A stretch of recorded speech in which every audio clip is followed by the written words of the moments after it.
এখন কি করেছে মন্ত্রী দেখা, এখন রাজাকে বলে, রাজা বলে মন্ত্রী আমার স্ত্রী যখন পড়বে চুপুর একবার আমি নিজের চোখে দেখি। যখন রাজা দেখতে গেল সুটকেসে একটা পান, একটা সুপুরি আর একটি টাকা পড়ে আছে, আর কিছু নাই। রাজা তখন চমকে উঠেছে, তাহলে আমার মাই অসতী। দেখো, কারণ কোটাল দেখলো, দেখতে পেলো কালারটা, আমার মন্ত্রী দেখলো, দেখতে পেলো কালারটা, তবে আমি কেন দেখতে পেলাম না? তার মানে আমার মাই অসতী। রাজা কাঁদছে। রানী এসে বলছে, কি সুন্দর সুটকেসে চুপুর গো, দেখি একটু। রানী দেখছে, দেখতে পাচ্ছে না, চুপুর নাই। তখনই রানী চিন্তা করলো, যদি চুপুর নাই বলি তাহলে রাজা হয়তো আমাকে এই রাজপ্রাসাদ থেকে বিতাড়িত করবে, তার স্ত্রী বলে আখ্যিত করবে না, কারণ তাহলে আমার মা অসৎ। হ্যাঁ, সুটকেসটা লাগিয়ে বলছে, মহারাজ মন খারাপ করো না, যা দিয়েছে আমার খুব ভালো মানাবে, তাহলে তুমি চুপুরটা একটু পরো। আমি চুপুরটা পরার জন্য আনিনি, তবে আমি সেদিনই তুমি আমাকে দেবে, যেদিন আমি চলে যাব আমার সমাধির ওপরে তুমি এই চুপুরটা দিয়ে দেবে। আমার সমাধি ফুলে ফুলে ঢাকা, কে বলে আজ তুমি না? তুমি আছো মনে বলে তাই, তোমার সমাধি ফুলে ফুলে ঢাকা, কে বলে না তুমি না? তুমি আছো মন বলে তাই। রানী তুমি একই শোনালে, তুমি যদি আমার আগে চলে যাও আমায় কে ভালোবাসবে? স্বামী গো, সিঁদুর নিয়ে যেতে পারলে আমাকে সতী বলবে, আর সিঁদুর রেখে যেতে পারলে তুমি চলে গেলে আমাকে অসতী বলবে। তাই আমি আমি আমি কি বলছি জানো? তুমি আমাকে আশীর্বাদ করো, আমি যেন তোমার আগে যেতে পারি, আর এই চুপুরটা আমাকে দিয়ে দাও গো।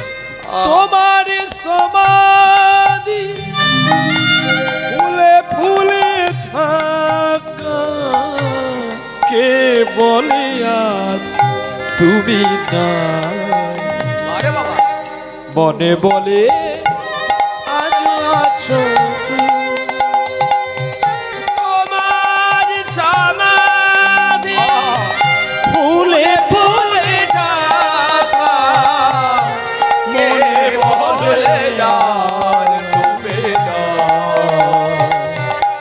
তুমি আছো মন বলে মন বলে তুমি আছো জীবনের আশা কত চলে যায়, ভালোবাসার আগুন কেন নিভে যায়? সুরেরই ঘরে ভেঙে গেল কত সুরের বাঁধ, মনে বলে আজ আছো তুমি। মন বলে তুমি আছো তাই, তোমার সমাধি ফুলে ফুলে ঢাকা, কে বলে জান তুমি না? তুমি আছো মন বলে তাই, তুমি আছো মন বলে তাই। শোনো, এই আসল কথাটা শোনা গেল। গৌরহরি নিজে ভক্তগণকে বললেন, চুপুর মানে নিরাকার আর কাপড় মানে সাকার। এতক্ষণ ভক্তজন যে কথাগুলো শুনলেন, কাপড় আর চুপুর, চুপুর বলতে নিরাকার। ইসলাম ধর্মের মানুষ নিরাকারকে পুজো করে আর আমরা সাকারকে পুজো করি। বোঝা গেল? নিরাকার বলতেও বস্তু আছে, তবে নিরাকারকে দেখতে যতক্ষণ না পাই তখনই তাকে বেশি করে ভালোবাসতে ইচ্ছে করে।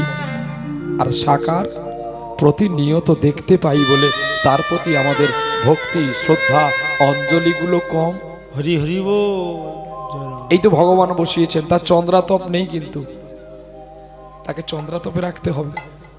আপনি হাজার প্যান্ডেল করলেও কিন্তু প্যান্ডেলের উপরে পাখি বসছে, তাই তার জন্য স্টাক করে চন্দ্রাতপ করে রাখতে হয়। হরির বাসর এটা ফুল দিয়ে করতে হয়, নালে নতুন বস্ত্র দিয়ে করতে হয়। ছত্রপথের মধ্যে তিনি থাকেন। দেখেন না, নারায়ণ, চারটি নারায়ণ আছে। একজন নারায়ণ যে শুয়ে আছেন, তার মাথার উপর দিয়ে সাপ কেমন ফোনা ধরে দাঁড়িয়ে আছে। কেন ধরেছে? তার কারণ অপরের জ্যোতিদৃষ্টি যেন আমার গোবিন্দের উপরে না পড়ে। শুধু এটা নয়, আবার দেখুন, বৃহৎ কৃষ্ণ সারাবলি বলে গেছে, শ্রীমদ্ ভাগবত বলে গেছে, যখন কৃষ্ণ জন্ম নিল দৈবকীর উদরে, মথুরাতে দেবগণ পুষ্পবৃষ্টি করে। বসুদেব রাখি আইল নন্দের মন্দিরে, নন্দের আলোই কৃষ্ণ দিনে দিনে বাড়ে। কি গো, দিনে দিনে বাড়ে তো? ওরে বাড়ার আগে বসুদেব কোলে করে নিল, আর যমুনার জলে দেখো কৃষ্ণ হারিয়েছিল। হুচুট খেয়ে পড়ি লোকে জলের তলে যায়, বসুদেবে হাগোপাল বলে খুঁজি আনা পায়। হেন কালে যমুনা যে তারে নিয়েছিল, দেবে না বলে বাইনা করেছিল। কৃষ্ণ তখন ছলনা করি বলে যত্ন করি, আজকে আমায় ছেড়ে দাও কথা দিলাম হরি। দু বাহু তোমার কাছে রাখি আজে যাব, কৃষ্ণ অবতারের শেষে তোমায় দেখা দেব। আমি আর রাধা রানী দুজনে আসিব, প্রেমানন্দে হরি বলে সকলে দেখিব। যমুনার তটে দেখো পার করাবো ভাই, সেদিনই আমি তোমার কোলে কান্ডারি হব। তাই রাধা রানী কোলে লইয়া ভাসিতে ভাসিতে তোমার চরণে আসি আর যুগল চরণেতে। কৃষ্ণ সারা বলির কথা অমৃত সমান, যাহারা শুনে রে ভাই অতি পুণ্যবান। সারা বলি খুললে দেখো দেখতে পাবে ভাই, সঠিক কথা বলে যাই কখনো মিথ্যা বলি নাই। চাঁদবদনে সবাই মিলে হরি হরি বলো, চরণ ধুলি দিয়ে সবাই আশীর্বাদী বলো। হৃদয় গৌর প্রেমানন্দে হরি বল হরি বল হরি বল। কৃষ্ণ সারাবলি খুলবে দেখতে পাবে, বৃহৎ কৃষ্ণ সারাবলি। ওই সারাবলিতে লেখা আছে, যখন কৃষ্ণকে নিয়ে গিয়েছিল বসুদেব, মত করি তু অভিমান রে बंधे झूठी तेरी शान रे, मत कर तू अभिमान,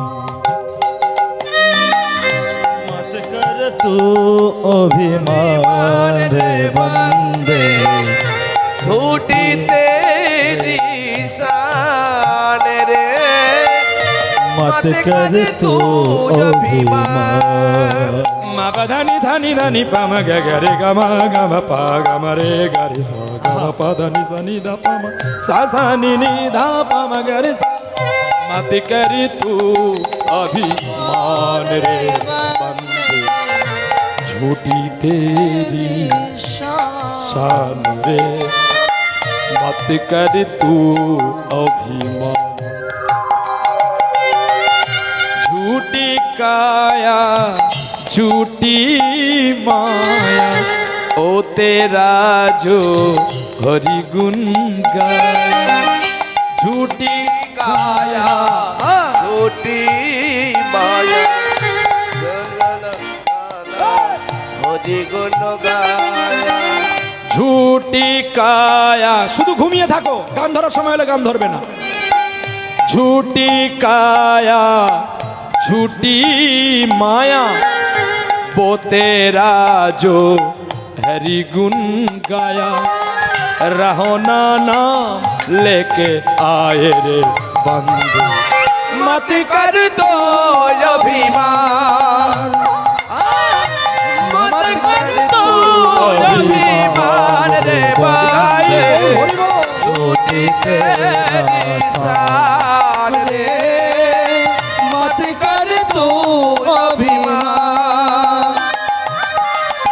तेरे पास है हीरे मोती मेरे मन मंदिर में जो तेरे पास छोटे छोटे तेरे पास तेरे पास तेरे पास तेरे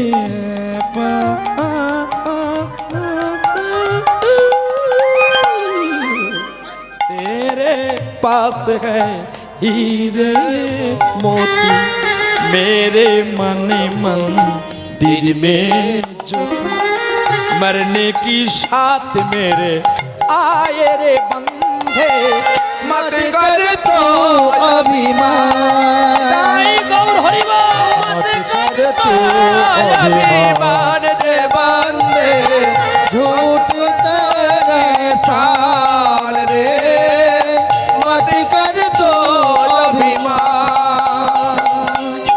मत कर तो अभिमान रे बंदे गौर हरिबोल झूठ तेरे साल रे मत कर तू अभिमान অভিমানের দরবারে দাঁড়িয়ে থাকলে কৃষ্ণকে পাওয়া যায় না কৃষ্ণকে পাওয়া যায় না অভিমানের দরজা না খুললে ভগবানের কৃপা হয় না কৃপা হয় না যদি ধর্মতলায় না যাস ভালো পুতুল পাবি পাবি না কিরে মা একটু আগে বের হেসেছিল এবার চোখ ছলছল করছে বল বাবা মাকে কতবার প্রণাম করিস করিস না করলে সঙ্গে সঙ্গে অ্যান্সার উত্তর আসতো তোরা করিস কবার করে করিস একবার করে কখন বল না মা কল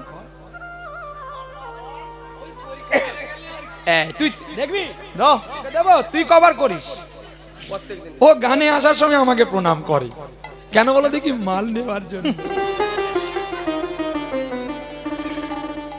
দুদিন আগে যখন ও আমাকে বলেছিল আমার নিজের ভাইপো দাদার ছেলে বংশের বড় ছেলে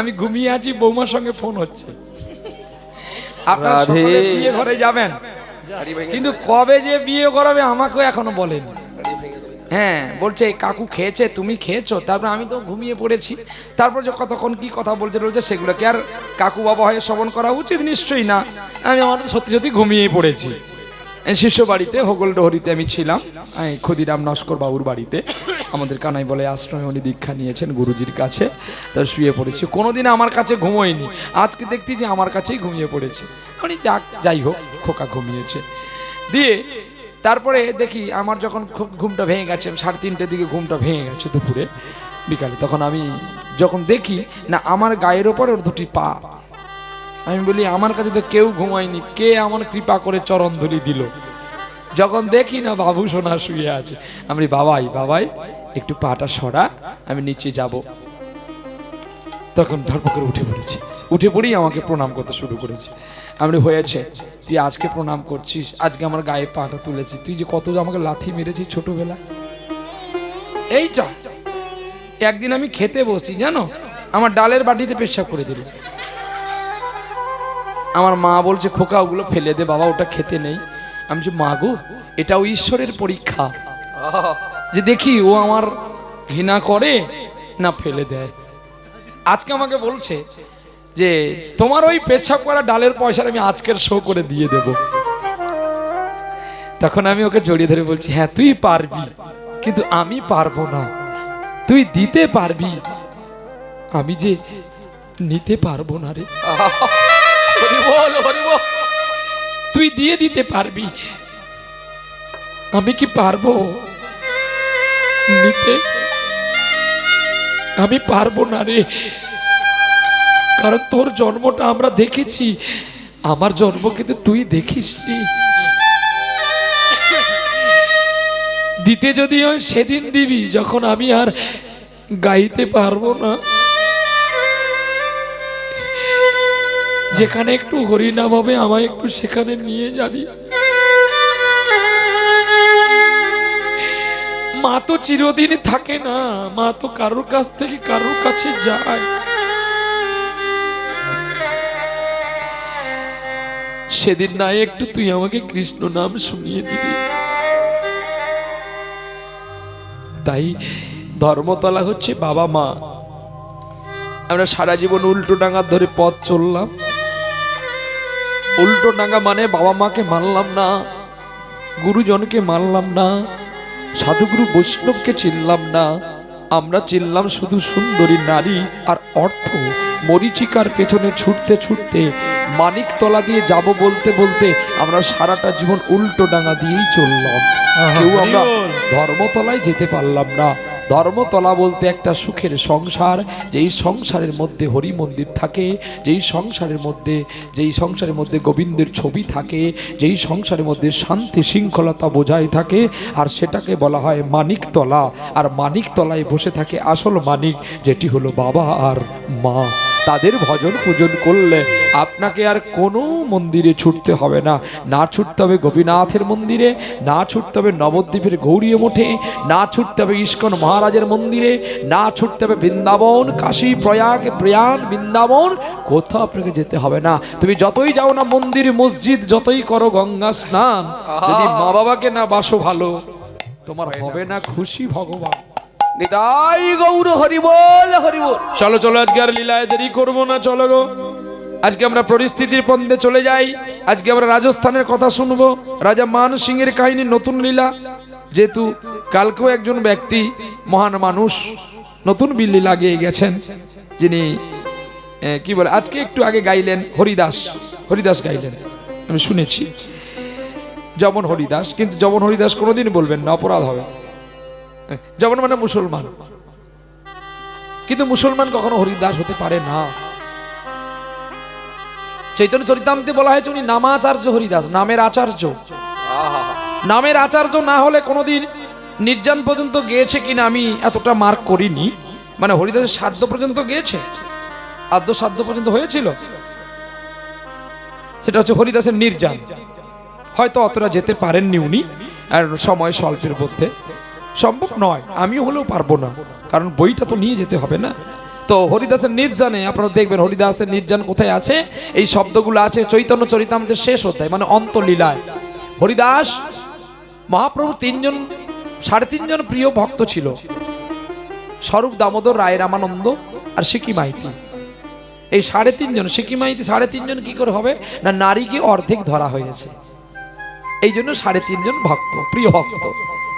তাই মহাপ্রভু বিশ্বের দরবারে একটি বস্তু দিয়ে গিয়েছিলেন, যেটা আমাদের নবদ্বীপে এখনো পর্যন্ত জাগ্রত আছে, সেবিত বিষ্ণুপ্রিয়ার চরণ পাদুকা। মহাপ্রভু প্রায় 550 বছর হতে গেল, এখনো সেই চরণ পাদুকা প্রভুর এখনো যত্ন করে রেখেছে নদিয়ার মানুষ। আমি কয়েকদিন আগে আমার বাবার আশা পূর্ণ করার জন্য, মায়ের আশা পূর্ণ করার জন্য আমার নিজ বাড়িতে নিয়ে গিয়েছিলাম। সত্যি চরণ স্পর্শ করলেই অঙ্গে শিহরণ জেগে যায়। প্রভু গো, কত কোটি কল্প জন্মের পরে আমি তোমার চরণটা আজকে বুকে নিতে পারলাম। আমার জীবন ধন্য, আমার মা বাবাকেও ধন্য, যে পবিত্র গর্ভে আমি জন্ম নিয়েছিলাম বলে আজকে তোমার পেলাম। চলো আজকে আমরা শুনবো রাজা মান সিং এর কাহিনী, শুনে আমরা বিরাম করব। কীর্তন বিলাস ভালো, কালকে একজন মহান মানুষ ভালো কীর্তন করে গেছে, আমি খবর পেয়েছি। কি বলে যেন, শ্যামসুন্দর দে মহাশয় বাবু, তিনি গান করে গেছেন ভালো। তো আমরা তো ততটা বড় শিল্পী নয়, চলো ওরা গুটি গুটি করে যাই, ওনার পেছনে আশ্রিত করতে পারলেও তো আমাদের লাভ। বৈষ্ণবকুলে জন্ম নিলে যে বৈষ্ণব হব, বা নবদ্বীপ থেকে এসেছি বলে যে আমি বড় কীর্তনিয়া, এই অহংকার বিনাপ যদি আমার মধ্যে থাকে, আমি কখনো হরি সমাধির কাছে বা বৈষ্ণব সমাজের কাছে বা ভক্ত সমাজের কাছে আমি ঠাঁই পেতে পারবো না। আমি অতি দীন, আমি অতিহীন, যদি কৃপা বরিশন করো ভক্তজন, যদি ভক্ত কৃপা চরণধলি বাড়ি পড়ে, তবেই বলতে পারে এই জীর্ণ তরিখানি। হরি বল হরি বল, নিতাই গৌর হরি বল। আজ কেন গো ফুলের বনে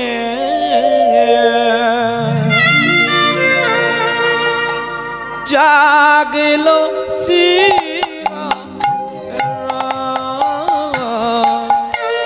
জাগলো শ্রী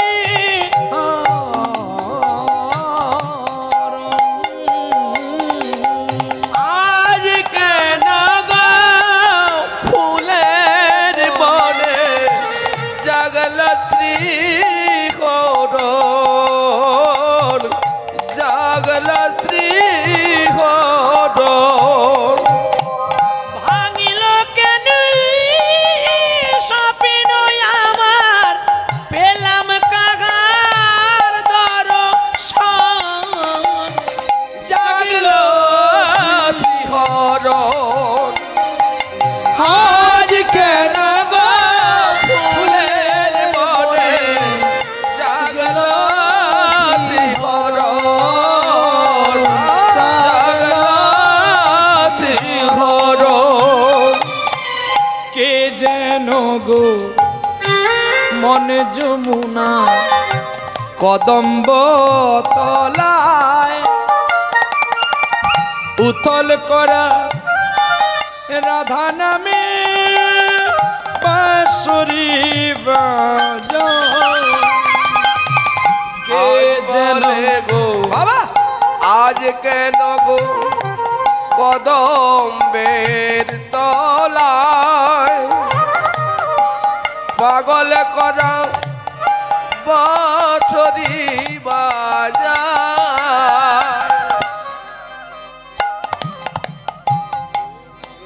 কে যেন গো কে যেন গো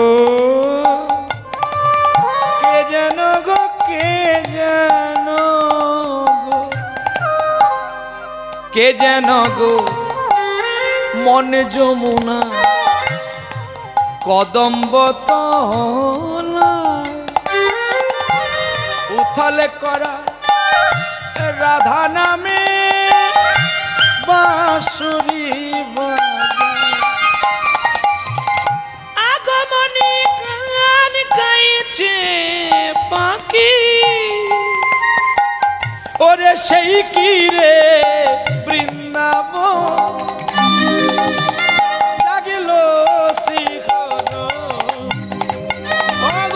আজ কেন গো ফুলের বনে জাগলো শিখর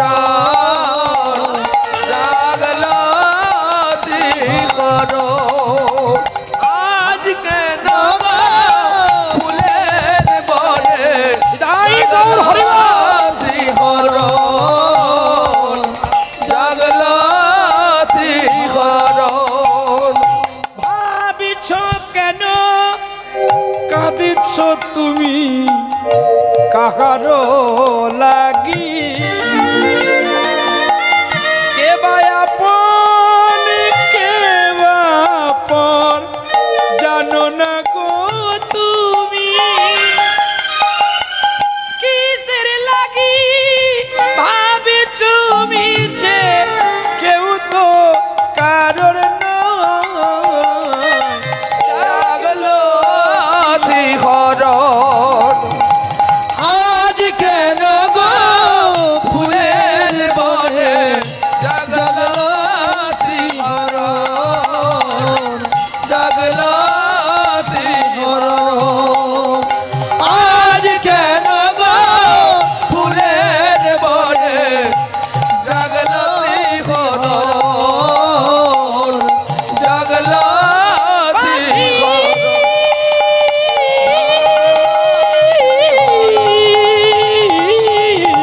জাগলো বাঁশিরি জাগলো জাগলো জাগলো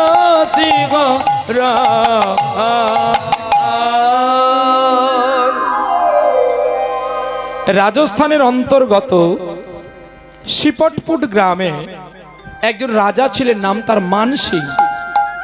আর সেই মান সিং এর কোনো সন্তান সন্ততি ছিল না। রাজা মান সিং ক্রোধান্বিত ছিল। রাজা মান সিং এর স্ত্রী ছিল রানী রত্নাবতী, কিন্তু তার বাড়িতে একটা চাকরানি মেয়ে ছিল। চাকরানি কাকে বলা হয়? কি গো এই যে চাকরানি কাকে বলা হয় বলো? চাকরানি কাকে বলা হয়? বাহ, কাজের লোককে চাকরানি বলা হয়। তো তোমার মাও তো সারাদিন কাজ করে, বলো, তাকেও তো চাকরানি বলা হতে পারে। তোমার বাবা যা আদেশ করে তোমার মা শোনে। তোমরা জামা কাপড় ধুয়ে ছুটে পালিয়ে গেলে, ফেলে দিয়ে করে স্কুলে দেরি হয়ে গেছে বলে, সেগুলো কে ধুয়ে? তাহলে তোমার চাকর তোমার মা কি? তাহলে তোমার যদি তোমার কাপড় জামাটা তোমার মা ধুয়ে দিতে পারে দুবেলা, তুমি মাকে দুবেলা প্রণাম করতে পারো না? রাধে রাধে। কীর্তনটা শুধু কীর্তন নয়, মানুষকে বোঝানোর দায়িত্বই কীর্তন, কাউকে আঘাত নয়। প্রেম আর সম্প্রীতি দেওয়ার নাম হচ্ছে প্রেমিকা, আর প্রেমিকাকে তার ভালোবাসে প্রিয়তম, আর প্রিয়তমাকে ভালোবাসে তার প্রিয়তমা। আরে কীর্তনকে ভালোবাসে ভক্ত, আর ভক্তকে ভালোবাসে কীর্তন, আর কীর্তনকে ভালোবাসে আমার গোবিন্দ, আর গোবিন্দকে বেশি ভালোবাসে তার সুর ব্রহ্ম। আর সুরে ব্রহ্মেতে ভগবানকে বোঝাতে হবে, আর ভক্তকে বোঝাতে ভগবান কোথায় পাবো? বৌমুখে সম্মুখে কোথা চুরি কোথা খুঁজে ঈশ্বর। জীবে প্রেম করে যেই জন, সেই জন সেবিছে ঈশ্বর। তোমাকে যদি আমি রেগে মেগে বলি কাল থেকে তুই বাবাকে প্রণাম করি, মাকে প্রণাম করবি, তুমি বলে তোমার বয়ে গেছে, তুমি টাকা নেবে গান করে চলে যাবে। কিন্তু আমি যদি তোমাকে প্রেম দিয়ে বলি, যত্ন করে বলি, নিশ্চয়ই তোমার মধ্যে একটা অনুশোচনার বোধ আসবে যে না, একজন মানুষ বলে গেছে মানে একটু আপাতত করি। আমার কাজ হচ্ছে কবজ বিক্রি করা, আমার কাজ হচ্ছে মাদুলি বিক্রি করা, আমার কাজ বেগুন গাছ তুলে ফেলে দিলে হবে না। হাঁস পাড়া ডিম, একটা সোনার ডিম পারতো প্রতিদিন। আর তার স্ত্রী ভাবলো কি, স্বামী যখন পুজো করতে গেছে এই সময় হাঁসটাকে মেরে দিই, আমি অনেকগুলো ডিম পাবো, আর বাবার ঘরকে কিছু দেবো, বোনের ঘরকে কিছু দেবো, আমি কিছু রাখবো। হাঁসটাকে মেরে দেওয়ার পরে দেখা গেল আর একটাও ডিম নাই।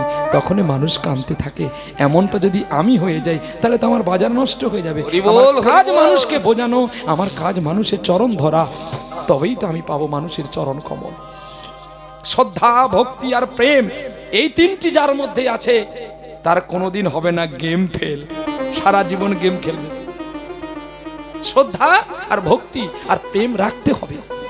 কে বলে কীর্তনিয়া বড়, আপনারা বড় নয়? হিসাব করে প্রমাণ করে দেখবেন, শ্রীমদ মহাভারত বা শ্রীমদ ভাগবত মহাপুরাণ বলেছে আপনার যে আসনটাতে বসেছেন এই আসনটার দাম এত কম নয়। এটা প্লাস্টিকের আসন কেউ ভাববেন না, এটার নাম হচ্ছে পণ্ডু আসন, মানে পাণ্ডব বসেছিল। যে পাণ্ডু দুবার মৃত্যুকে জয় করেছিল, একবার নয় দুইবার। কুরুক্ষেত্রের রণযুদ্ধে অভিমন্যুর স্ত্রীর নাম ছিল উত্তরা, আর উত্তরার গর্ভে ছিল একটি সন্তান যার নাম পরীক্ষিত। আর যেই পরীক্ষিত আজকে আপনাদের আসন করে দিয়ে গেছে হরি কথা, কৃষ্ণ কথা, ভগবত কথা শোনার জন্য, কিন্তু কেন করে গেলেন? তার লাভটা কি? পরীক্ষিত বসেছিল মায়াজাল থেকে আমি উদ্ধার হব, আর আসনে রেখেছিলেন ব্যাসাসনে শিলপাদ সুখদেব গোস্বামীকে। যেই শিলপাদ সুখদেব গোস্বামী, তার কাহিনী জানো মা? জানো কি? জানো না? শোনো, সুখদেব গোস্বামী যখন উলঙ্গ হয়ে চলে যাচ্ছে, শোনো কাহিনী, শুধু কেবল একটা কৌপিন পরা আছে, একটা 16 বছরের তরতাজা যুবক। আচ্ছা, যুবক যদি উলঙ্গ হয়ে যায়, যুবতীরা কেমন হওয়া উচিত? গায়ে ঢলে পড়বে না? না লজ্জা পাবে? কোনটা? তুমি একটা ছোট কথা বলি, এইখানে একজন পায়খানা করতে বসে গেছে, তাহলে তুমি ওই রাস্তা দিয়ে যাচ্ছ, তুমি ওর দিকে তাকাবে না, তুমি অন্যদিকে ঘুরে যাবে? কোনটা? অন্যদিকে ঘুরে যাবে। তাহলে যে পায়খানা করে তার লজ্জা হয় না যে চলে যায় তার লজ্জা হয়? হ্যাঁ, যে চলে যাচ্ছে তার লজ্জা হচ্ছে। কি? ভালো করে বুঝবেন, আমি ছোট্ট করে বোঝাচ্ছি, মানে বেশি শাস্ত্রে বোঝাতে গেলে আপনারা বুঝতে পারবেন না, খিচুড়ি ঘাটা হয়ে যাবে। ছোট্ট করে বুঝে নিতে হবে। তাহলে হাঁকনে কি লাজ নেই, দেখনে কে লিয়ে লাজ? যে পায়খানা করে তার লাজ হয় না, কিন্তু যে রাস্তা দিয়ে যায় তার লজ্জা হয়। এইবার হিসাবটা ভালো করে বুঝিয়ে দেখুন। সুখদেব গোস্বামী চলে যাচ্ছে কৌপিন পরে, বদনে কৃষ্ণ নাম, আর মেয়েরা যে জল কেলি করেছিল, উলঙ্গ স্নান করেছিল, সুখদেবকে দেখে তারা প্রণাম করতে ছুটে এসেছে উলঙ্গ অবস্থাতে। আর সুখদেব কি বলেছিল? মা গো চিন্ময়ী রূপ ধরে আয়। এই শ্যামা সঙ্গীতের জন্ম কিন্তু ওই জায়গা থেকে। মা চিন্ময়ী রূপ ধরে আয়, মৃন্ময়ী রূপে জগতে আলো স্নিগ্ধ করেছে গোয়া মা, চিন্ময়ী রূপ ধরে আয়। ধানি সা ধানি সা ধানি সা ধানি সা ধানি সা সানি পামাগা রে পামাগা রে গে রে সা, চিন্ময়ী রূপ ধরে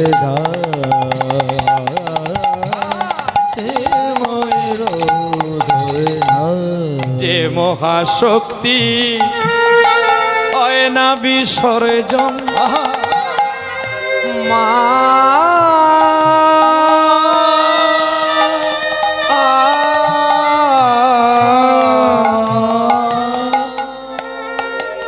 যে মহাশক্তি হয় না বিসর্জন। কি গো মা কোনোদিনই বিসর্জন হয়? মহাশক্তিকে দেখে প্রণাম করেছিল শিলপাত। আহা, আর সখীগণ স্নান করতে করতে নয়নে জল দিয়ে তারে ভক্তির অঞ্জলি দিয়েছিল।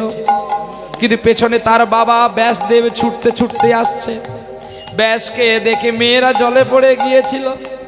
বেদব্যাস বলেছিল, আমার ছেলে যুবককে দেখে তোমাদের কাম জন্ম হয়নি, তোমাদের লজ্জা লাগে না? আর আমি বুড়োটা, আমাকে দেখে তোমাদের লজ্জা হচ্ছে, তোমাদের মরণ হয় না? হরি বল হরি বল। তখন মেয়েগুলো বলেছিল, তোমার ছেলের মধ্যে যে প্রেম আছে সেটা তোমার মধ্যে নাই। আরে বাবা, তোমার বাবা যে কুচরিত্রের ব্যক্তি তুমি তো শোনো নাই। শোনো না। এই, হাট! আমার বাবার কি চরিত্র তুই বল।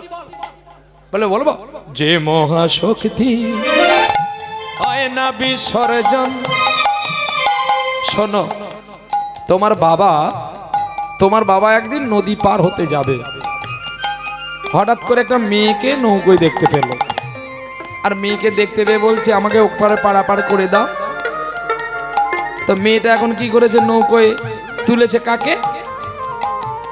ঋষি পরাশরকে। ব্যাসদেবের বাবার নাম পরাশর মুনি। এখন মাঝ নদীতে যাওয়ার পরে মেয়েটাকে দেখে বলছে, তোমাকে আমার খুব ভালো লেগেছে জানো, তোমার গায়ের গন্ধটা এত খারাপ, আমার ঘৃণা লাগছে, মাছের গন্ধ। মেয়েটার নাম মৎস্য গন্ধা। ভালো করে মনোযোগে শুনবেন, এগুলো শাস্ত্রেরই কথা, এগুলোকে তত্ত্ব বলা হয়। হয়তো আপনারা না মানতে পারেন, আমার কিছু বলার নেই, কিন্তু এগুলো তত্ত্ব। তোমার গায়ের গন্ধটা আমি পদ্ম করে দেবো যদি তুমি আমাকে আলিঙ্গনটা করো। তখন বলছে, আমি আইবুড়ো অবস্থায় তোমাকে যদি আলিঙ্গন করি, আমার যে কলঙ্ক হবে না, এই কলঙ্ক তোমার মোচন হবে, তোমার গর্ভে যে সন্তান আসবে সেই কলঙ্ক মোচন করে দেবে। এখন মেয়ে তো অল্প কথাই বলে, আর তোমার গায়ের গন্ধ আমি পদ্ম করে দেব, আই থেকে তোমার নাম হবে মৎস্যগন্ধা সত্যাবতী। নারী অল্প কথাই বোঝে। তা বলে আমি দিনের বেলা কি করে তোমাকে আলিঙ্গন দেব? মানে আমি তো সৃষ্টি করছি কুয়াশার আঁচল ছুঁয়ে। কুয়াশার আঁচল ছুঁয়ে মান্নাদে গিয়েছিল গানটি, কত যত্ন গার্গ। আহা, তা সেই কুয়াশার সৃষ্টি করলো। কুয়াশার সৃষ্টি কেন করলো না? 10 হাত দূরে মানুষ মানুষকে দেখতে আর পাবে না, এই মুখ থেকে কুয়াশার সৃষ্টি করলো। কুয়াশা কুয়াশা বারবার বলো দেখি, তার আসল উত্তরটা পেয়ে যাবো। হ্যাঁ বলো, কুয়াশা কুয়াশা কুয়াশা কুয়াশা কুয়াশা কুয়াশা কুয়াশা কুয়াশা কুয়াশা কুয়াশা। আশাটা তার ছিল আশাটা তার ছিল না, ভালো ছিল না। কিন্তু মৎস্যগন্ধাকে যখন আলিঙ্গনে দিয়েছিল, মৎস্যগন্ধা গোবিন্দকে ডেকে বলেছিল, হে গোবিন্দ, যেন তোমায় আমি কোলে পাই গো, নালে কলঙ্ক আমার থেকে যাবে গো। বাবা, ও গো তোমায় যদি কোলে পাই গো, তবে কলঙ্ক আমার থেকে যাবে গো। যদি তোমাকে আমি কোলে না পাই তাহলে আমার কলঙ্ক থাকবে, আর যদি আমি তোমাকে পাই আমার কলঙ্ক বুঝি ঘুচে যাবে। আমার কলঙ্ক বুঝি ঘুচে যাবে। ওগো প্রাণনাথ, একবারে আমার পুত্র হয়ে এসো আমার কোলে। চোখের জলে গোবিন্দ তার দাম দিয়েছিল, দৈপায়ন বেদব্যাস রূপে জন্ম নিয়েছিল। কথা শুনে ব্যাসদেব চমকে উঠেছিল, তোমরা কারা একবার আমায় দেখা দাও। ব্যাসদেবকে দেখা দিলেন না, ব্যাসদেব কাঁদতে কাঁদতে ফিরে গেলেন। আর সেই সুখদেব পরীক্ষিতের আশা প্রাপ্তি করেছিলেন, ওই তক্ষক দংশন থেকে মুক্তির উপায় করেছিলেন 7 দিন হরি কথা ভগবত কথা। আরে বাবা, তাই আজকে আপনারা যে আসনটাতে বসেছেন এটা পরীক্ষিতের আসন। তক্ষক যন্ত্রণা থেকে মুক্তি পাবে বলে। তাহলে আপনাদের আমাদের তো কোনো তক্ষক যন্ত্রণায় সাপ কামড়েছে নাকি? তোমাদের সাপ কামড়েছে নাকি? তোমাকে কামড়াবে কিছুদিন পরে, তোমাদেরও কামড়াবে কিছুদিন পরে, এখন না। যখন তোরা পরের ঘরে যাবি তখন যত ভালো কাজ করি তোর শাশুড়ি বলবে, দাঁত খেচাবে, দেখতে পাই তো। হ্যাঁ, তখন বুঝতে পারবি সাপ কামড়ালে বিষ নামানো যায়, শাশুড়ি কামড়ালে বিষ নামে না। যত ভালো কাজ করবি তবু দেখবি তোকে ছোবল দেবে। কিন্তু কেন দেয় জানিস? ও তোর ভালো চাই বলে। হরি বল। লোহাকে যত আগুনে দিবি, যত পেটাবি, লোহা তত টাইট হবে, তত পাকা লোহা হবে। আর একবার আগুনে দিয়ে পিটিয়ে কাতারি বানালে তার ধারটা তাড়াতাড়ি পড়ে যাবে, দেখতে চকচকে হবে কিন্তু তাড়াতাড়ি ধার পড়ে যাবে রে। ওকে যত দিবি, যত পেটাবি, তত ও পেকে যাবে। আর যত পেকে যাবে তারপরে যখন কাটারি বানাবি ওর ধার তাড়াতাড়ি পড়বে না। তাই গৌর হরি বল, হরি বল, হরি বল। তাই মানসিং রাজার বাড়িতে যে মেয়েটা ছিল চাকরানী, আমাদের ঘরেও চাকরানী প্রত্যেকের ঘরে আছে, তবে তারও সুখ দুঃখটা বোঝা আমাদেরও কর্তব্য। একটা মেয়ে সারাদিন কত কাজ করে, কিন্তু আমরা তার ভালোবাসার দাম কতটুকু দিই?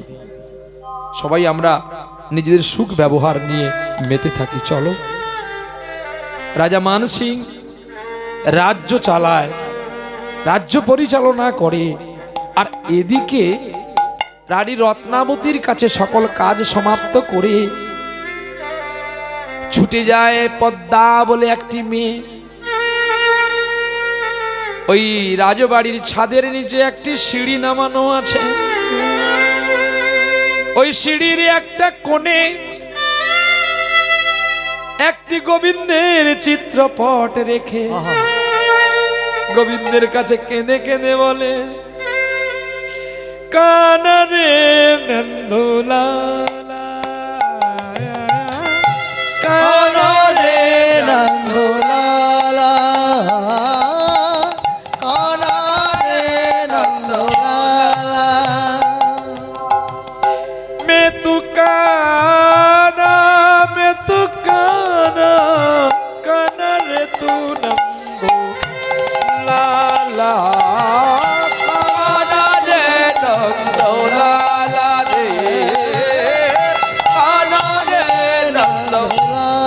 ভক্তিহীন প্রেমহীন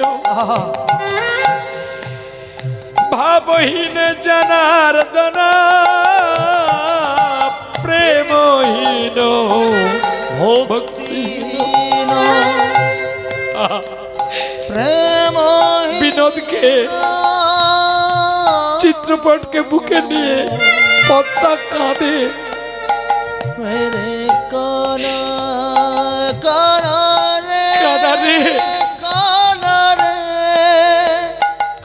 কে কে আমার রাজবাড়িতে কাঁদে? রানী রত্নাবতী রাজপ্রাসাদ পরিত্যাগ করে আস্তে আস্তে পায়ে পায়ে এসে যখন দেখে রানী রত্নাবতীর দাসী পদ্মা ভগবানের একটা ছবিকে বুকে নিয়ে কাঁদছে, কানারে নন্দলালা, কানারে নন্দলালা, কানারে নন্দলালা, কানারে নন্দলালা। ভক্তিহীন প্রেমহীন ভালোবাসাহীন জনার্দন কানরে তু নন্দেলা ও কানারে নন্দলালা কানারে কানারে কানারে কানারে কানারে বলো ধনী কানারে নন্দলালা তাই গৌর হরি বল। কানারে নন্দলালা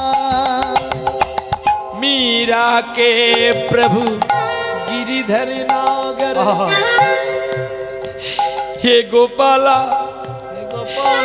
हे गोविंद हे भगवान मधुसूदन मधुसूदनम तुमको अच्छा से प्रेम किया था मीरा भाई मीराबाई मैं तो प्रेम नहीं जान सकते के कैसे तुमको भजन कर ले तुमको मिल जाएगा मीरा के प्रभु गिरधर नागर धरती पर चरण रखाया जन्म जन्म को चरण मिलाने मीरा तुमको सोया करे तू नंदोला कानारे नंदलाला रे कानारे नंदलाला कानारे नंदलाला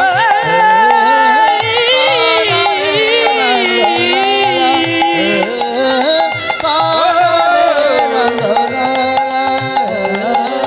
कानारे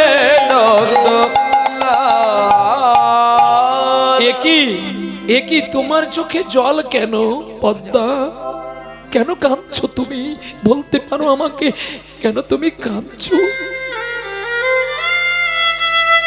মা ভগবানের জন্য না কাঁদলে যে ভগবানের কৃপা হয় না হ্যাঁ রে পদ্মা আমি আজকে নিপুত্রী বল না তোর কানাইকে যদি আমি ডাকি আমায় পুত্র দেবে মা আমি বললে অনেকটা বড় বলা হবে গো মা তবে শুনেছি নাকি যদি কেউ ডাকার মতো তাকে ডাকে তবেই তাকে পায় তাতে কোনো অর্থ লাগে না গীতায় বলেছে তো পত্রং পুষ্প ফলয়ং তোয়ং জমি ভক্তা প্রযচ্ছতে আমাকে পুজো করার জন্য কোনো ফুল লাগে না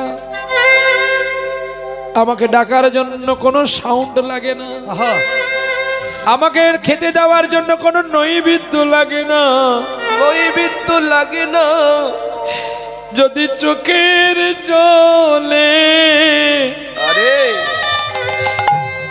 ডাকে আমারে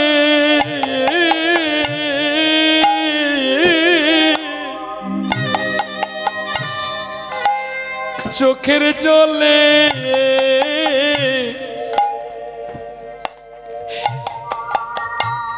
ডাকে আমারে যদি চোখের জলে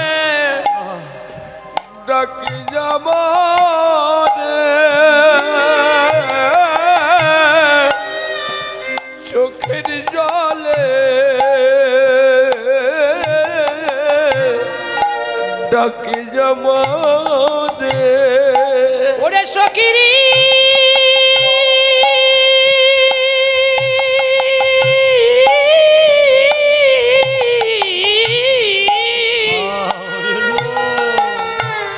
ওরে আমার মরমিয়া সখী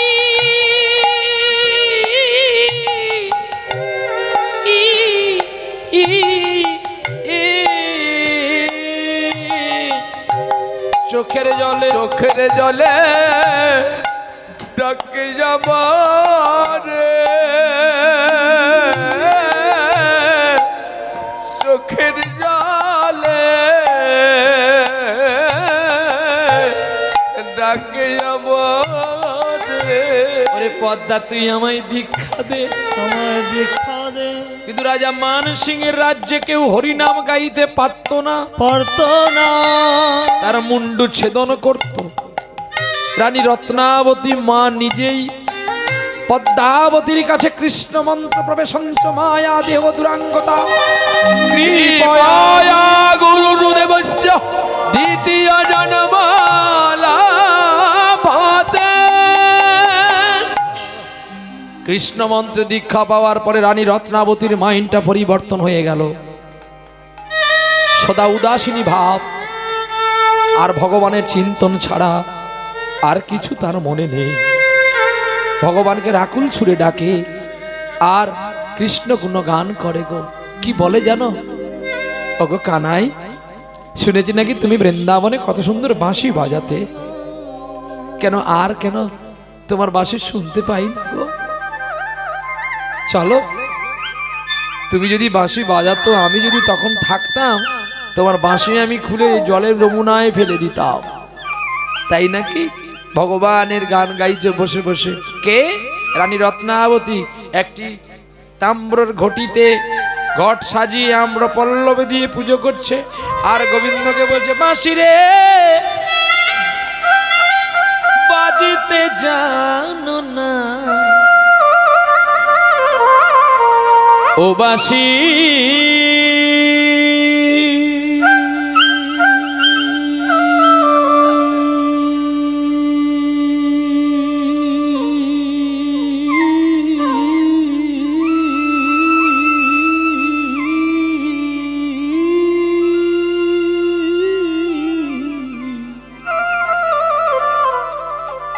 ও বাঁশি রে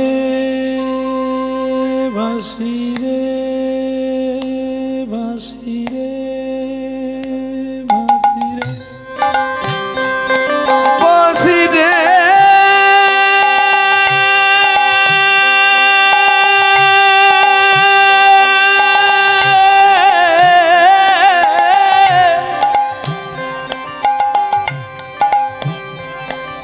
তুমি বাজাতে জানো না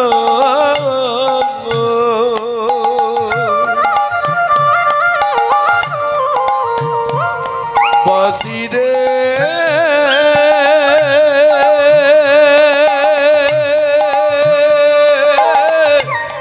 বাজাতে জানো না। তুমি পুরুষেরই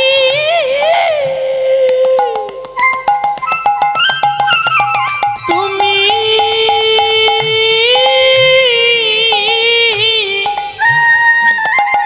তুমি পুরুষেরই হাতে থাকো, নারীর বেদনে বোঝো না। বাঁচতে জানো না বাঁশি রে বাঁচতে জানো না ও বাঁশি।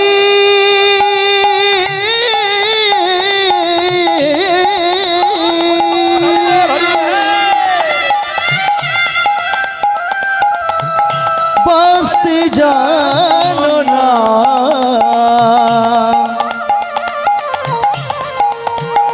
ও বাঁশি।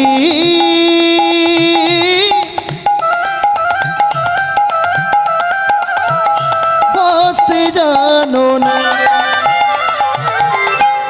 যে ঝাড়ে জন মেছো বাঁশি, আমি যদি নাগালে পাই, ডালে মূলে উপাড়িয়া সাগরে ভাসাই। বাঁশি রে ছোট ছোট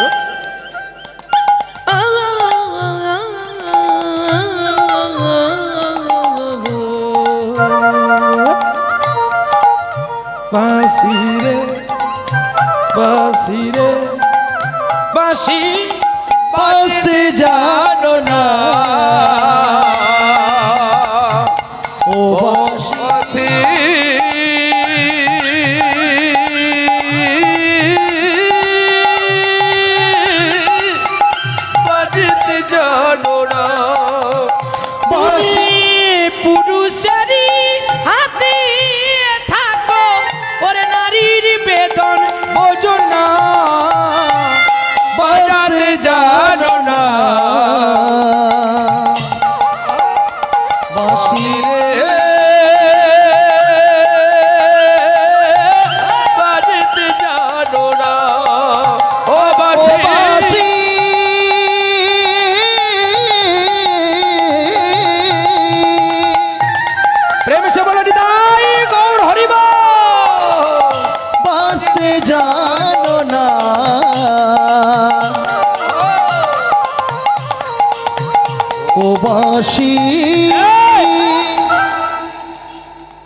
বন্ধ করো। আমি মানসিং রাজা, তুমি জানো রত্নাবতী, আমি তুমি যে কাজ করলে আমি ক্রুদ্ধ হয়ে যাই। তুমি কেন এই কাজ করো? বন্ধ করো, ফেলে দাও এই ঘট। আমি ঘৃণা করি এই ঘটকে। স্বামী, আমি একটা কথা তোমাকে বলবো। বলো, কি বলতে চাইছো তুমি? তুমি জানো যে কাজ আমি মেনে নিতে পারি না, তুমি এই কাজগুলো কেন করো? আমি একজন রাজা, আমাকে ন্যায় দণ্ডের প্রতীক হতে হয়। স্বামী, আমি কেন ডাকছি তুমি একটু শুনে নাও। বলো, আমি শুনছি, বলো। স্বামী গো, এতদিন আমি তোমাকে নিয়ে ঘর করলাম, বিধির বিধানের কপালে আমি মা হতে পারলাম না, আর তুমিও বাবা হতে পারলে না। তার মানে কি তুমি ঘটকে পুজো করলে বাবা হয়ে যাবে না, মা হয়ে যাবে? আমাকে গুরুদেব বলেছে। গুরুদেব? কে গুরুদেব? তোমার গুরুদেব কবে হলো? আমার গুরুদেব পদ্মা। একটা চাকরানি তোমার গুরুদেব হয়ে গেল। বা স্বামী, যারে করো হীন তারই হয় একদিন। তুমি কি জানো এই সমাজে কত মহান মানুষ চুপটি করে আধ্যের আড়ালে বসে থাকে, যাকে কোনোদিন কোনো জ্ঞানীজন মানুষ বুঝতে পারে না, কার মধ্যে কত প্রতিভামান বকিয়ে থাকে কেউ বলতে পারে না। তাই যারা প্রতিভাবান ব্যক্তি তারা কোনোদিন হ্যান্ডবিলে কোথাও বলবে না যে আমি এত পড়া আছে, আমার এত ডিগ্রি আছে, আমি এত সঙ্গীত করি, আমার এমন জায়গায় শিক্ষা করেছি। আমি কোনোদিন বলি না। তুমি জানো কত ডিগ্রি ম্যানও ফেল হয়ে যায় মার বাবার কৃপা না হলে। তাই বলি এগুলো একটা অহংকারের পত্রিকা। ওগো স্বামী, তুমি অহংকারের মালাটা ফেলে দিয়ে একবার প্রেমের মালা গলায় দাও না গো। তোমার ভালো লাগে তুমি করো, আমি কথা দিলাম আমি তোমার এই হরি নামে আমি বাধা দেব না। তবে হ্যাঁ, যদি তুমি মা হতে না পারো তবে আমি তোমায় কঠিন সাজা দেব। বেশ, তাই ভালো। ঠিক দেখতে দেখতে এক পক্ষের মধ্যে মা রত্নাবতী গর্ভবতী হয়ে গেল। দেখো, আর যেই গর্ভবতী হয়ে গেছে মানসিং রাজার মুখটা যেন একটু শুকিয়ে গেছে। রানী রত্নাবতী স্বামীর গলাটা জড়িয়ে ধরে বলছে, কি গো, আমি মা হতে চলেছি বলে তোমার দুঃখ আসছে? রাজা মানসিং বলছে, না রত্নাবতী, আমি তোমার কাছে হেরে গেছি। না গো স্বামী, স্বামী কখনো হারে না। স্ত্রীদের যে হেরেই থাকতে হয়। পতি পরম গুরু, আর পতির কর্তব্য স্বামীর কাছে নির্জন পালন করা, নীরবতা পালন করা। আস্তে,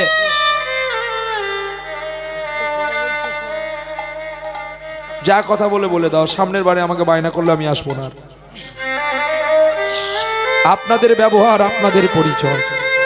আমি প্রথমে বলেছিলাম না, পয়সা দিয়ে ডাবের জল কিনবি, কিন্তু পয়সা দিয়ে চোখের জল কিনতে পারবি না।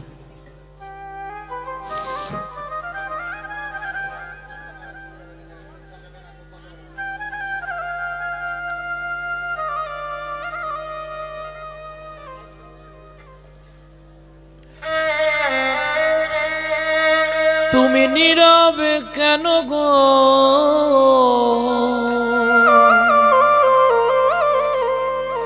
করেছো কি অভিমান? ভগবান ভগবান ভগবান ভগবান। স্বামী, তুমি হারোনি, আমি হেরে গেছি। পতি পরম গুরু, পতির কাছে নারীকে দাসত্ব স্বীকার করেই থাকতে হয়। আজকে তোমার কৃপায় আমি মা হলাম। মিথ্যে বললে রানী, এতদিন কি আমি তোমায় কৃপা করিনি? করেছিলে কৃপা, কিন্তু করুণাটা করনি, তাই আমি মা হতে পারিনি। কৃপার করুণা, কৃপা মানে করে পাওয়া, আর করুণা মানে দর্শনার্থী দেখা। তাই আমি ধন্য হলাম, আমি ধন্য হলাম গো। শোনো, আমি কৃতার্থ রানী, আমি কৃতার্থ। যেটা আমি করতে পারিনি, যেটা তুমি করলে। তবে আমার একটা কথা রাখবে তুমি, কি? আমার যদি পুত্র হয় নাম রাখবে মধুসূদন, আর নাম মেয়ে হলে নাম রাখবে বিনোদিনী। বিনোদিনী। কেন তুমি কেন এই কথাটা বলছো? কেন জানো? আমি মধুসূদনকে ডাকতে ডাকতে আমার যে পাপ, আমি ধৌত করতে পারবো, কিন্তু রানী তুমি শুনে থাকো, তুমি কৃষ্ণপথের প্রতীক বলে আমার পুত্রকে তুমি কৃষ্ণপথের প্রতীক করাতে পারবে না। পারবে না গো। কেন স্বামী, কেন? তুমি যদি কৃষ্ণপথের প্রতীক করে দাও, এই রাজপ্রাসাদ চালাবে কে? তাই পুত্র জন্ম দেওয়ার দায়িত্ব তোমার, কিন্তু বাকি দায়িত্ব আমার। আমি কিভাবে সাজাবো সেটা আমি জানবো। ঠিক আছে স্বামী? দেখতে দেখতে গর্ভ বেড়ে উঠছে তো, সাধভক্ষণ হয় তো আপনাদের ঘরে? কি দিয়ে দেওয়া হয় তাড়াতাড়ি করে বলতে হবে। বল মা। মিষ্টি, কাপড়, ফল, হ্যাঁ, তারপর ভাত খাবারে কি দেওয়া হয়? মাছ দেওয়া হয়, হ্যাঁ, ভালো মন্দ দেওয়া হয় তো, মাছ মাংসটা থাকে, সব বাড়িতে হয় না, না? বাহ, যাই হোক, আমি ওটাও বাদে দিলাম। আচ্ছা বল মা, তুই যে ফলটা তোর গর্ভবতী মেয়েকে দিলি, ফলের মধ্যে যে বিষ নেই তুই জানলি কি করে? এটা কি ভুল কথা? তুমি যে মিষ্টিটা দোকান থেকে এনেছো, ওই মিষ্টির মধ্যে যে জোনাকি পোকা মারা নেই, তার কি মানে আছে? তাহলে ওই বিষক্রিয়া বস্তুটি যদি তুমি গোবিন্দের কাছে নিবেদন করে দাও, তাহলে ওটা কি হবে? প্রসাদ হয়ে যাবে। তাহলে প্রসাদ যদি খায় গর্ভবতী মেয়ে, তাহলে তার সন্তান কিন্তু 14 পুরুষ মুক্তি করতে পারবে। এটা আমার কথা নয়, শ্রীমদ্ ভাগবত মহাপুরাণের কথা। অতএব সাধভক্ষণটা ভালো করে দিতে হয়। আর বেড রেস্ট থাকতে থাকতে, ডাক্তারবাবু তো ভালো কথা বলেছে, গর্ভবতী মায়েদের কি রেস্ট? বেড রেস্ট, মানে বেডে রেস্ট, কথাটা ভালো করে জানতে হবে। তাহলে বেডে যদি আমি রেস্ট থাকবো, তাহলে আমার কোনো কাজকর্ম করা যাবে না। তাহলে আমি কেন গীতা পড়বো না? বলো, তুমিও যদি করো, তোমার সন্তান বিবেকানন্দ হবে, তোমার সন্তান রামকৃষ্ণ হবে, তোমার সন্তান ক্ষুদিরাম হবে, নেতাজি হবে, যাদের কথা মানুষ যুগে যুগে পুজো করবে। আজকে কেন ক্ষুদিরাম আসছে না? কেন বিদ্যাসাগর আসছে না? কেন মাস্টারদার সূর্য সেন আসছে না? আর কেন একটা ডক্টর এপিজে আব্দুল কালাম জন্ম নিচ্ছে না? তুমি জানো আমাদের কলকাতায় একজন বড় ডাক্তার ছিল, যে রুগী না দেখে রোগের কথা বলে দিতে পারত, ডক্টর বিধানচন্দ্র রায়। একটা ছেলের টিভি হয়েছে বলে তার বাবা ছুটে গেছে, বলছে আমার ছেলের টিভি হয়েছে গো, প্রচন্ড কাশছে আর ব্লাড উঠছে বদন দিয়ে, তুমি একটু ছুটে চলো। 3 তলা উপরে ছেলে আছে, ডাক্তারবাবুর আগে আগে গাট গাট করে উঠে গেল, ঠিক 2 তলাকে গেছে, ছেলেটা কাশছে শুনতে পেয়ে ডাক্তারবাবু ওইখান দিয়ে ঘুরে আসলেন, এসে বলছে কাগজ আর পেনটা দাও, আমি লিখে দিচ্ছি। বলে ডাক্তারবাবু আপনি আমার ছেলেকে দেখলেন না, আপনি কি লিখবেন, আমি কি ঔষধ আনবো? বলছে আমি বলছি যা তুমি তাই করো, আমাকে উত্তেজিত করো না। আমার রুগী দেখা হয়ে গেছে, ঔষধগুলো লিখে দিয়ে বলে দিলেন, প্রেসক্রিপশনের নিচে লিখে বলে দিলেন, যাও, তোমার ছেলের টিবি হয়নি, কিন্তু তুমি যে গরুর দুধটা খাওয়াচ্ছ, ওই গরুটার টিবি হয়ে গেছে। অতএব ওই গরুর দুধটা বন্ধ করে দাও, আর এই ওষুধগুলো তোমার ছেলেকে খাইয়ে দাও, তোমার ছেলে ভালো হয়ে যাবে।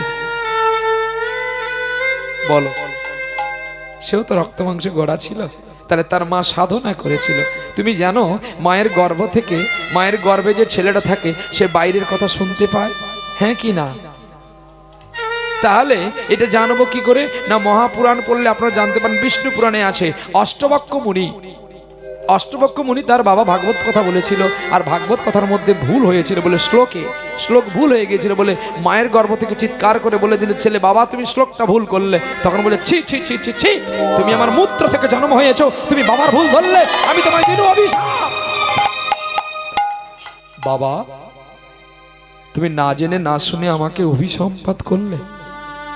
হ্যাঁ আমি করলাম, পুত্রের জন্ম মূত্র থেকে। তুমি আমাকে মূত্রদ্বারের কীট হয়ে তুমি আমাকে উপদেশ দিচ্ছ। আমি তোমাকে অভিশাপ দিলাম, তোমার জন্মের পরে সারা শরীরে এমনও বাঁক হবে যে বাঁক দেখে তোমাকে সকলে ঘৃণা করবে। বাবা তবে তুমিও শুনে রেখো, তুমিও জেনে রেখো, তোমার ঔরসে যদি আমি জন্ম হয়ে থাকি, সারা বিশ্ববাসীর মুনিগণ একদিন আমাকেও পুজো করবে, যদি আমি সঠিক পথে থাকি।